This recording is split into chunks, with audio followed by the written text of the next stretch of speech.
Assalamualaikum warahmatullahi wabarakatuh. Perkenalkan, nama saya Muhammad Fadil Zulkarnain dari kelas 12 IPA 1. Di sini saya akan mempresentasikan tentang materi pembelajaran kimia kelas 12, yaitu gas mulia. Oke, seperti yang bisa kita lihat dari PowerPoint yang saya buat ini.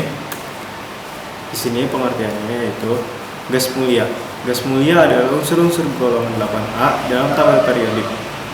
Unsur-unsur gas mulia adalah helium He, neon Ne, argon Ar, kripton Kr, xenon Xe, dan radon Rn. Gas mulia diperoleh dari udara bebas, kecuali radon. Radon diperoleh dari rongga batuan uranium. Helium selain diperoleh dari udara bebas juga dapat diperoleh dari pemisahan gas alam. Disebut mulia karena unsur-unsur ini sangat stabil, sangat sukar bereaksi. Gas mulia merupakan golongan unsur yang paling stabil. Hal ini ditunjukkan oleh keberadaannya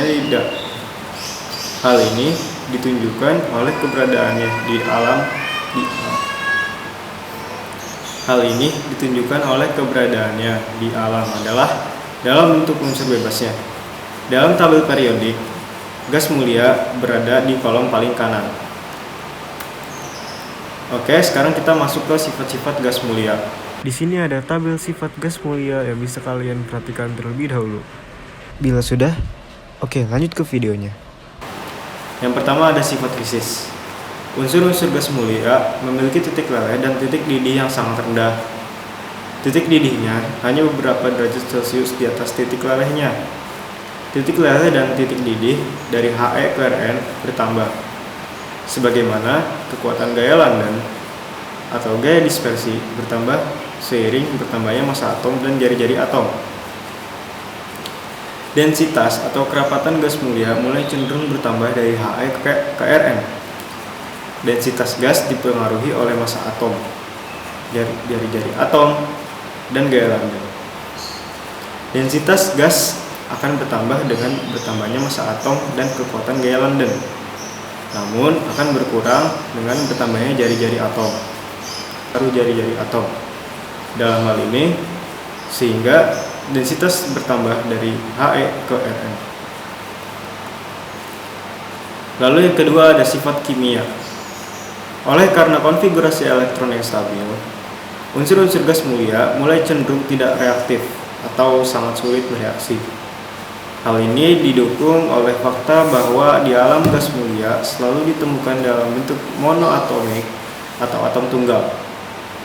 Namun demikian, para ahli telah berhasil mensintesis senyawa gas mulia Ar, Kr, Xe, dan Rn. Kereaktifan unsur meningkat dari Ar ke Rn, di mana dalam reaksi dengan fluorin, Rn dapat bereaksi spontan. Xe memerlukan pemanasan atau penyinaran dengan sinar UV agar reaksi berlangsung. Dan Kr hanya bereaksi jika diberi muatan listrik atau sinar X pada suhu yang sangat rendah. Unsur He dan Ne ditemukan tidak mengalami reaksi kimia dan membentuk senyawa. Unsur Ar diketahui bereaksi dengan Hf membentuk senyawa HArF pada suhu 18 Kelvin. Unsur Kr dapat bereaksi dengan F2 membentuk senyawa KrF2 dalam kondisi didinginkan pada minus 196 derajat Celcius dan diberi loncatan muatan listrik atau radiasi sinar X. Unsur Xe dapat bereaksi dengan F2 membentuk 3 senyawa fluorida biner yang berbeda, XeF2, XeF4, dan XeF6, bergantung pada kondisi reaksi dan jumlah reaktan. Unsur Rn bereaksi secara spontan dengan F2, membentuk senyawa RnF2. Oke, sekarang kita lanjut ke sifat atomik. Unsur-unsur gas mulia memiliki konfigurasi elektron valensi yang oktet, yaitu Ns2np6, kecuali pada He dengan konfigurasi duplet 1s². Jari-jari atom dari He ke Rn bertambah sebagaimana bertambahnya jumlah kulit elektron. Konfigurasi elektron dengan kulit valensi terisi penuh, demikian menyebabkan gas mulia cenderung sangat stabil, sangat sukar bereaksi. Selain itu, unsur-unsur gas mulia memiliki energi ionisasi yang sangat besar dan afinitas elektron yang sangat rendah. Energi ionisasi dari HE-KRN semakin berkurang sebagaimana bertambahnya jari-jari atom, sehingga gaya tarik inti terhadap elektron valensi semakin melemah dan energi yang diperlukan untuk melepaskan elektron semakin berkurang. Oke, saya sudah menjelaskan sifat-sifat gas mulia. Sekarang kita masuk ke kegunaan gas mulia dalam kehidupan sehari-hari. Yang pertama ada helium. Helium digunakan sebagai gas pengisi balon udara, menggantikan gas hidrogen karena selain ringan, juga bersifat inert. Helium cair digunakan untuk pendingin koil logam pada saat scanner tubuh MRI dan juga pendingin dalam penelitian Cryogenics dan superkonduktor sebagaimana titik didihnya yang sangat rendah. Lalu helium juga digunakan sebagai pelarut gas oksigen dalam tabung oksigen penyelam ataupun tabung oksigen rumah sakit. Helium dipilih menggantikan nitrogen karena selain sifatnya inert, kelarutan gas helium dalam darah lebih kecil dibanding gas nitrogen. Lalu kita masuk ke neon. Neon digunakan untuk lampu reklame. Hal ini sebagaimana gas neon dalam tabung bertekanan rendah akan menghasilkan cahaya merah dengan intensitas tinggi jika diberi tegangan listrik. Lalu kita masuk ke argon. Yang pertama, argon digunakan sebagai gas pengisi dalam berbagai jenis bola lampu karena sifatnya yang tidak reaktif sehingga filamen wolfram tidak mudah putus. Yang kedua, argon digunakan sebagai atmosfer inert pada pengelasan.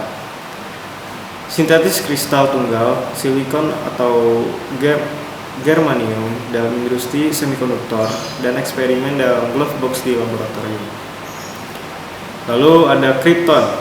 Krypton dapat menghasilkan cahaya putih dengan intensitas tinggi jika diberi muatan listrik sehingga banyak digunakan pada lampu landasan pesawat dan lampu fotografi berkecepatan tinggi.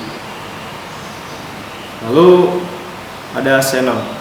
Yang pertama, xenon digunakan untuk lampu blitz fotografi dan berbagai jenis lampu mobil karena dapat menghasilkan cahaya putih yang sangat tinggi atau terang dengan adanya muatan listrik. Yang kedua, xenon dapat digunakan sebagai obat bius atau anestetik. Namun, penggunaannya sangat terbatas sehubungan dengan harganya yang sangat mahal. Lalu yang terakhir kita ada radon. Yang pertama, radon digunakan dalam radioterapi kanker atau terapi radiasi, sebagaimana sifatnya yang radioaktif. Yang kedua, radon dapat menjadi indikator keberadaan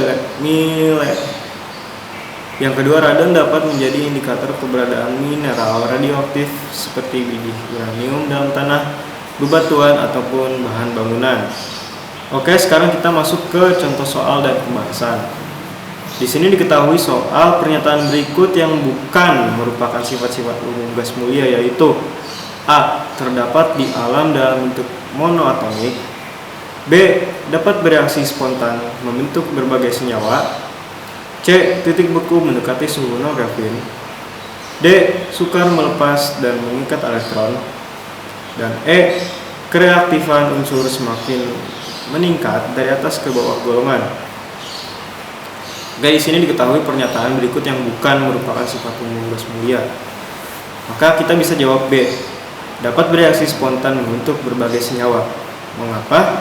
Karena unsur-unsur gas mulia secara umum cenderung tidak dapat bereaksi spontan membentuk senyawa karena konfigurasi elektronnya yang stabil. Oke, itu saja yang dapat saya sampaikan. Kurang lebihnya mohon maaf. Wassalamualaikum warahmatullahi wabarakatuh.